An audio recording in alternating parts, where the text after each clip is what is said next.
আসসালামু আলাইকুম রহমতুল্লাহ। আজকে আমাকে কৃষি অফিস থেকে 10 পিস মরিচের চারা দিয়েছে। তো আমাকে মূলত এই 10 পিস মরিচের চারা দিয়েছে হাইব্রিড জাতের মরিচ, একটি ভালো এবং উন্নত মানের মরিচ। তো এই মরিচগুলো মূলত আমাকে দিয়েছে এই বস্তায় লাগানোর জন্য। তো এই যে আমি দেখেন বস্তা রেডি করেছি এবং কিছু মাটি রেডি করেছি। তো এগুলো আমি এখন আমাদের ছাদ বাগানে লাগাবো আর কি। তো এজন্য আমি বেলে দোআঁশ মাটি রেডি করেছি এবং সাথে কিছু এই যে আমাদের নিজস্ব ভার্মি কম্পোস্ট আছে। তো সেই ভার্মি কম্পোস্ট রেডি করেছি। আসলে প্রতিটা ভার্মি বস্তার জন্য আধা কেজি করে ভার্মি কম্পোস্ট আমি আনছি আর কি। তো এখানে মূলত এই বেলে দোআঁশ মাটির সাথে ভার্মি কম্পোস্টগুলো মিক্সড করে দেবো। মিক্সড করে দিয়ে তারপরে বস্তায় লাগাবো আর কি। তো এই যে দেখেন এইভাবে সুন্দর করে মিক্সড করে দেবো। এটি আর কি একটি ভালো এবং উন্নত মানের মরিচের চারা।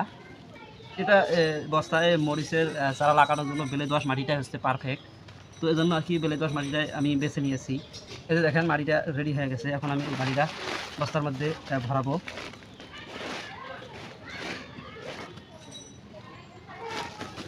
তো এই যে দেখেন বস্তায় ভরানো হয়ে গেছে। এটা মূলত ভালো এবং উন্নত মানের হাইব্রিড জাতের মরিচ। তো এটা আমি ছাদে পরীক্ষামূলক লাগাবো। পরীক্ষামূলকভাবে লাগানোর জন্য আমাকে কৃষি অফিস থেকে এই চারাগুলো দিয়েছে।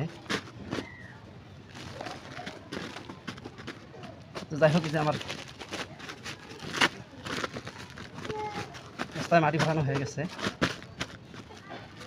এখন আমি এই যে একটা সুন্দর করে একটা মরিচের চারা এই জায়গায় লাগিয়ে দেবো।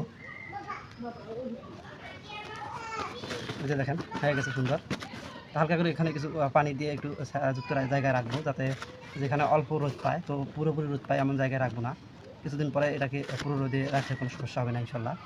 তো এই যে কিছু পানি নিয়ে আসছি, এখন পানি দেবো হালকা করে কিছু দিয়ে, তারপর একটা সুন্দর একটা জায়গার মধ্যে রাখতে দেবো। ইনশাল্লাহ এখান থেকে ভালো রেজাল্ট পাওয়া যাবে এবং পরীক্ষামূলক দেখা যাবে কী পরিমাণে মরিচের ফলন হয় আর কি। তো এটা মূলত পরীক্ষামূলকভাবে লাগানোর জন্য আমাকে কৃষি অফিস থেকে 10 পিস চারা দিয়েছে।